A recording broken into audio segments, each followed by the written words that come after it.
Hey tribe, welcome back to my channel. So last week, myself and Pam, we took a break from YouTube. So that's why we didn't upload, but we are back and we have been consistent. If you're new to the channel, you are most welcome. Welcome, welcome, welcome. And we are happy that you're part of the tribe. If you've been here since, I really appreciate you. So today's topic, I asked on my Instagram, in your opinion, what is one financial mistake everyone should avoid? It's in my stories if you want to go check it out, okay? So that's the topic for today, and I'll be reading what people say is the one financial mistake everyone should avoid and just kind of hashing it out and trying to make sense of that. So the first one, lo and behold, balloon payment. So if you're new here, you will not know that I loathe a balloon payment. If you've been here, you know I always talk against a balloon payment. And yes, let's just be honest that life is very expensive right now. And the cost of cars are just insane. The cost has risen so high, right? So they're not cheap at all.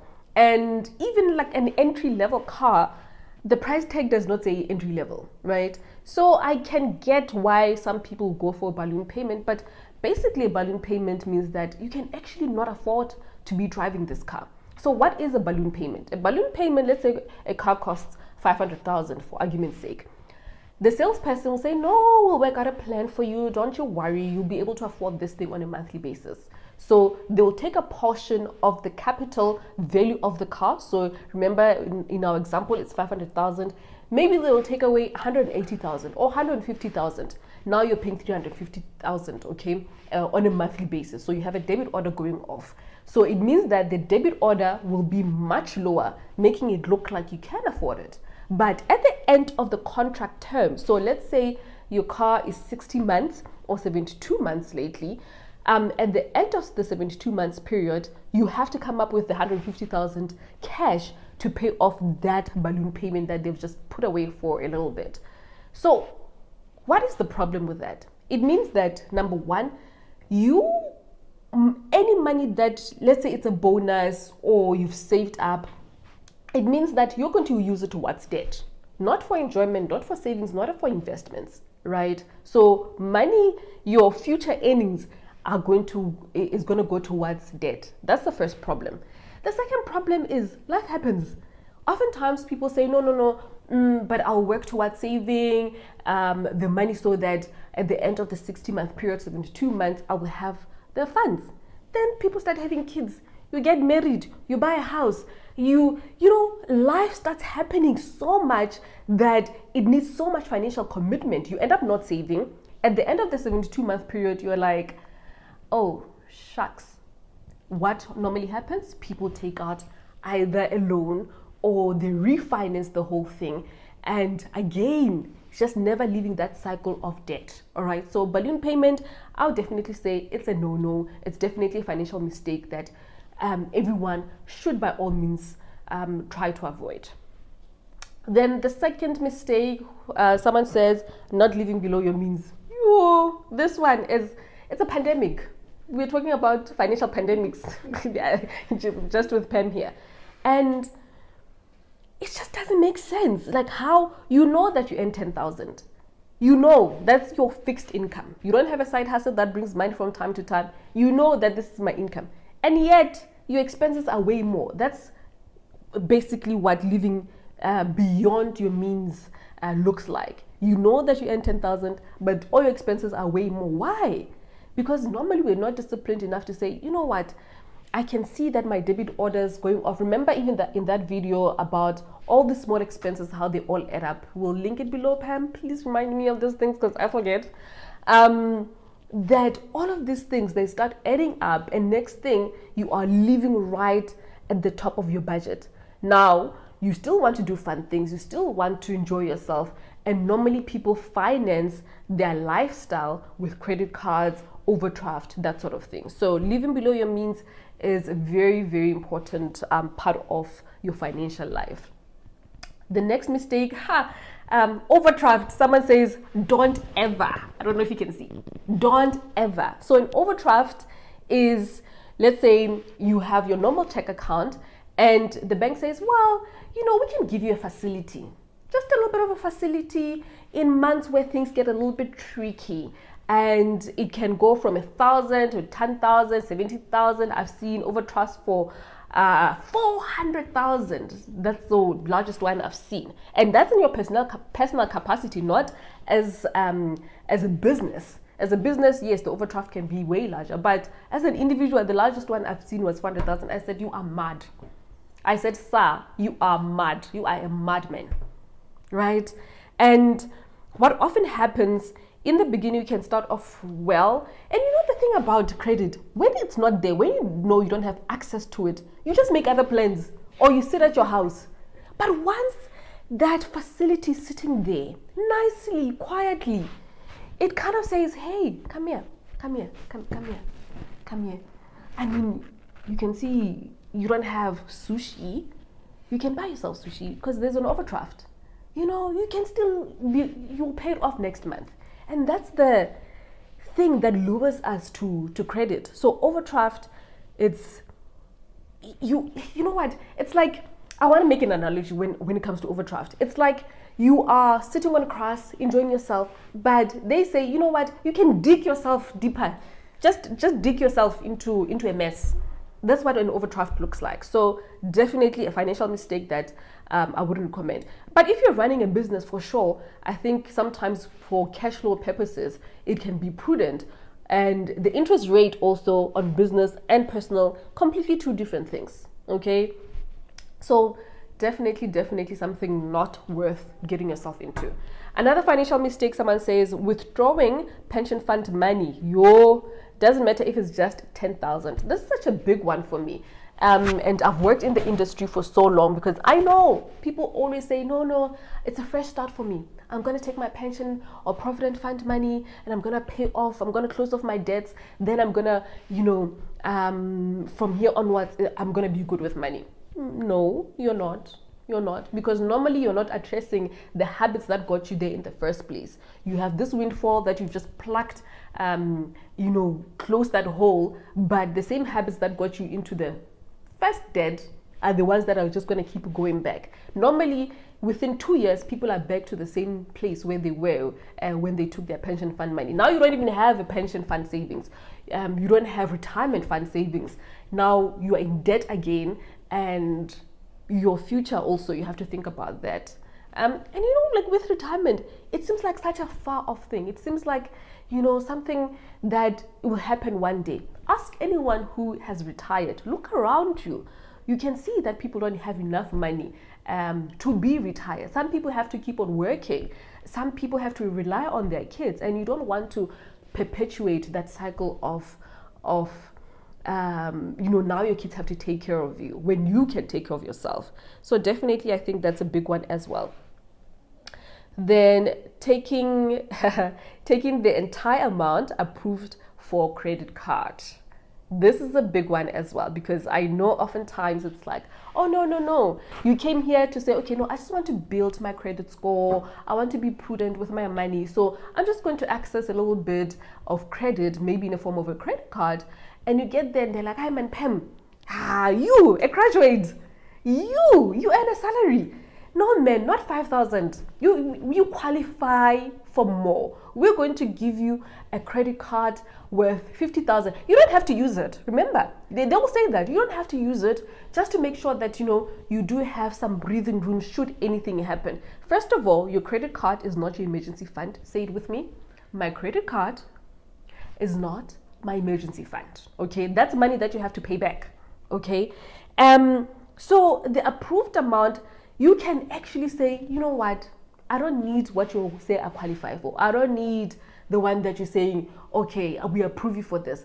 Take what you can afford. If it went in there with the intention of just saying having a credit limit of 5,000, take that and go with that. And right now, if you're sitting there and you have a credit limit of way more than you actually need, call the bank and tell them, can you please reduce my credit limit? And I'll give you an example. Since now I do coaching, one-on-one coaching, I was doing a coaching session with this lady and I asked her, so what is the credit card for?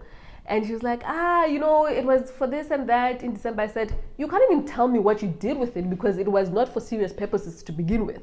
You just took what they said you can take and you started spending. And that's the thing. It's one big trap because they know that, once you just dip in a little bit, you're like, but there's money sitting there, I'll pay it back. That's what we tell ourselves. Then it's just a vicious cycle. Now she's sitting with 20,000 Rand of credit card debt that she has to pay back with interest. Okay, so definitely a mistake. Balloon payment, Lord. We've spoken about that. Overdraft, we've spoken about it. Taking on a lot of debt. Yes, 100%. And remember, taking on debt, it might feel like, you're solving XY problem at the moment, but you have to pay it back and pay it back with interest on top of that. And it makes it very, very expensive. So I always talk about interest rates. The higher the interest rate, the more this debt is costing you. So always take a look at that. What is the interest rate on my debt, on all of my debts?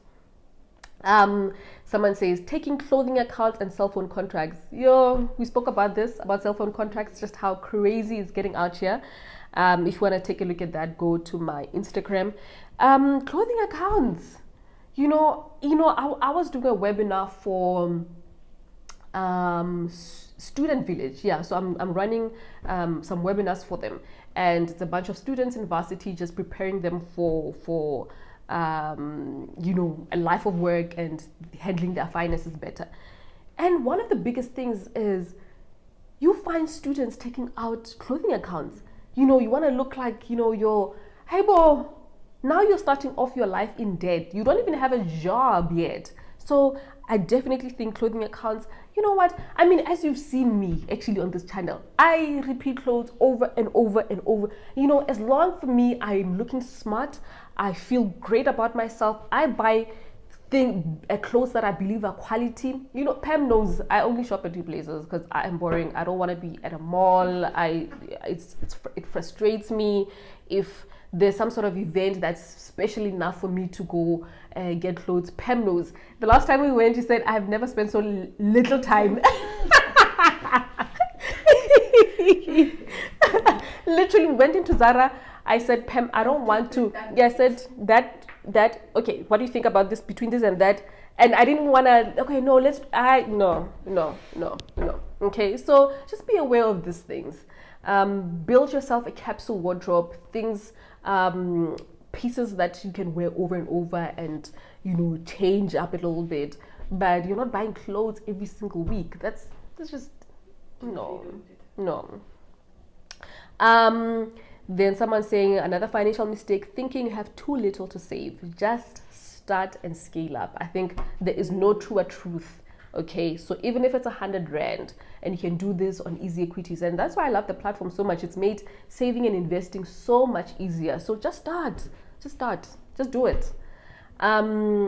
Another financial mistake, living above your paycheck. I think it's very similar to that one about not living within your means. Do not withdraw your pension when you change jobs. We've spoken about it.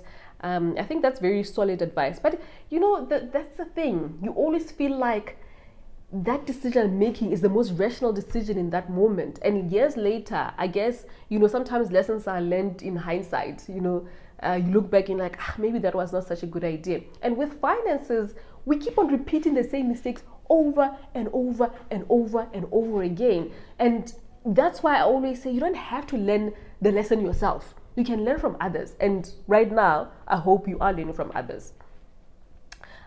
Taking personal loan to renovate our parents' house or homes.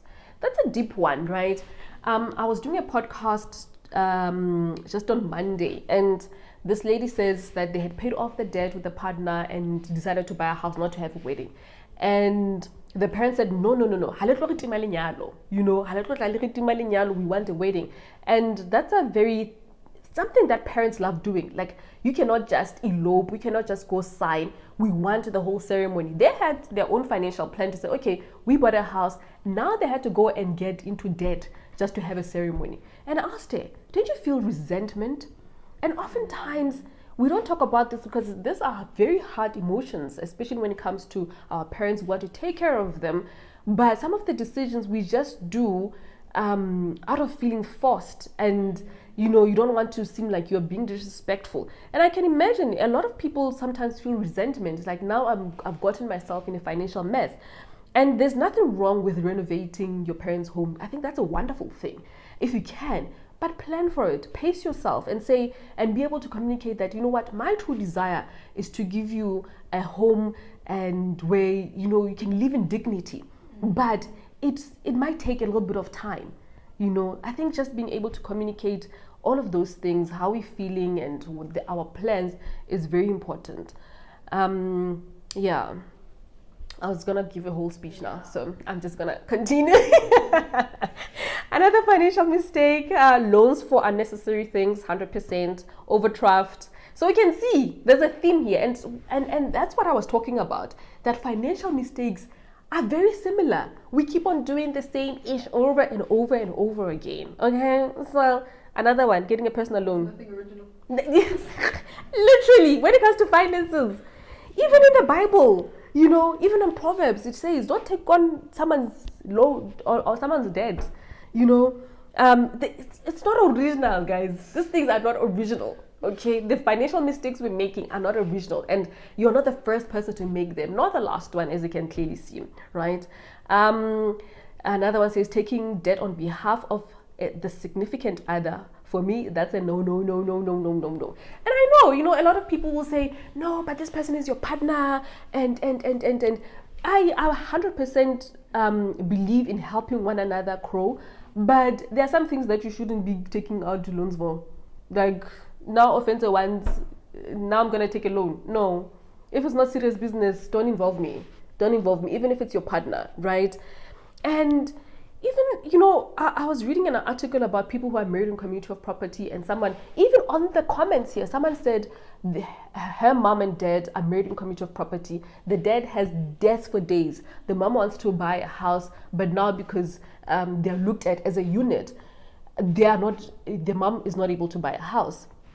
So guys, some things, just be practical. I know there's love. I love love. I want romance, and oh my gosh, the love of my life forever and ever, amen. But some things, just be practical, man. Just be completely practical and say, does this make sense or doesn't this make sense? All right. And also, someone you love wants to take care of you, make sure that they don't get themselves into debt, knowing that it's going to affect you as well. Okay. Also, taking a loan means you also don't have it. Yes, actually, that's a good point. That's a very good point, Pam. So someone's saying take out a loan on my behalf. It means that you yourself don't have that type of money, and now, how are you, both of you, are going to pay this? Actually, food for thought. Guys. Someone else says doing things up pressure and end up taking loans and credit cards and overdraft. So pressure could be from parents, pressure could be from friends, pressure could be, you don't have enough, but you want to always accept an invite. It's okay to be like, hey, yo, Pam, not happening. We're supposed to go to Botswana now. Stay-at-home era. Pam's like, I'm at my stay-at-home era. Stay at home. Go read. Bake a cake. Bake a cake or something. Chill. Don't feel pressurized into doing stuff, especially things that are going to get you into debt, living beyond your means and succumbing to peer pressure. That's a big one. It's a really, really big one. And I don't think most of the time when we make decisions, we're thinking, oh no, I'm doing it out of peer pressure. You just feel pressured, there's something that's nudging you to go beyond your means. It's okay to say no. It's okay to say, you know what, right now I can't afford that. Right now I can't do that. Right now I'm working on my finances. It's okay. It's okay. And if you have really good friends, they will understand, be like, you know what, we respect that. Cool, we'll come over or we'll chill some other time, Another person says a financial mistake, not investing in financial education. I think it's a big one because, I was even saying in that webinar that it doesn't matter what you've studied. It doesn't matter what type of work you're doing, whether you are a doctor, you're a lawyer, you're an entrepreneur, you are, whatever career you're in, money is one thing that we all have to try and handle and do our best at. And so investing in financial literacy is important. Otherwise, we'll forever be complaining about money. I mean, imagine now we are 16 still talking about debt. No. It's giving very boring. It's giving no. No, it's giving No. a hard no. Someone saying credit card without understanding how it works. I absolutely love this because it has more perspective that a credit card is not evil. Debt is not evil. It is how we use it or how we misuse it rather that can make things really turn for the worst. So you can have a credit card, build your credit score, build your make sure that you are using it well to your advantage. There are many advantages also to having a credit card, but if you're not disciplined enough, it's okay, you shouldn't have it. All right, so it's not, debt is not evil, debt is not the bad. If you are using it to sustain a certain type of lifestyle that you can actually not afford, then just get yourself out of that situation. Then balloon payment, by all means. Bad debt, not budgeting, that's a big one also. It's a financial mistake that we really, I don't know, what is it about budgeting? I mean, even with me, I struggle with budgeting, right? And lately I've been even trying even further to say, okay, actually, what do I spend my money on? Looking more regularly at my bank statements. One of the people that I know, she is so astute when it comes to her finances. It's ridiculous. I mean, just downright ridiculous. But what she does, she has a notepad where she writes everything she spends. If she has bought maybe some data, she'll write, okay, 2 gigs worth 100 and whatever. If she's bought a Coke, she will write it in her book. And someone, when I was doing, I was part of a book club and people were talking about my book. Another guy actually attested to that because I gave the example of my friend. This guy attested to that. He was like, you know what? 2 years ago, I started doing that. At first, it seems tedious, but I'm actually much better at my finances because I'm conscious. Because he said this. He says, when you know that you're going to have to account and write this thing, normally you're just like, no, actually, I don't need that. So there's something about just constantly being aware of what you're doing with your money that is very, very important. So don't take budgeting for granted, guys. If you haven't been able to do it well or been consistent, try that method of just buy a notepad somewhere and start writing down and do it for 3 months and see how it goes for you. But budgeting, guys, is no joke. It's no joke. If we are budgeting from the top of our head, I know I've wasted tons of money because I wasn't doing it thoroughly. So try that method, please. Taking out debt on top of existing debt, you're just digging yourself deeper into the mud. Getting a credit card, well, we've spoken about it and the advantages and just being disciplined and building your credit score. Getting married in commercial property, I don't have to explain that. But one thing I can say, especially for someone who's new to the channel, when you get married in commercial property, there are other contracts that are available. Getting married in commercial property does not say, oh my gosh, we're going to be married forever and ever and ever. I'm going to show you how much. Or not getting married in commercial property does not mean that you don't love your partner. It's just a practical thing. There are contracts and they have implications. The implication for being married in commercial property is if your partner gets into debt, you are automatically in debt. If your partner goes under debt review, automatically you are also under debt review. You cannot make big financial choices and decisions without your partner first. Not that if you're not married in commercial property, you don't consult with your partner on big decisions. You do. But now, if I am in Thailand or I'm in Belgium, now Offense has to send me stuff and then we can sign that he can proceed with his life. No, it's a no. Don't. Small time loans, it's a trap. I'm just trying to jump out of it. They build up. Yeah, loan here, loan there, and it all builds up. using tax-free savings for short-term savings goal, and using a cash-based product. So what this person is saying, do not use, and I've said this on this channel before, do not use a tax-free savings account as a short-term savings vehicle. Tax-free savings account, you truly see the benefits once you start investing for the long term. Because remember, on tax-free savings account, you don't pay any income tax, you don't pay capital gains tax, you don't pay any dividends tax. And whatever you have accumulated in there over a long period of time, SARS does not want a cent. It is the most wonderful vehicle if used right. Okay, Pam, there's how many minutes now? I'm getting tired. I think we can wrap it up. Okay. We'll do a part 2 of it. Yeah, I think we'll do a part 2 because there's a lot. But like I said, if you want to see that there is like people truly engage in this stuff on my Instagram, so please go check it out. If you have any questions, remember I'm always here to answer when I can. And thank you so much for watching. I really do appreciate it. I thank you for subscribing. Thank you for always engaging in the comments. It gives me so many ideas also around content, and I love the suggestions that you do put out. Thank you for sharing my videos. Yeah, before I get all emotional, start giving a speech. All right, Drive, I will see you soon. Bye for now.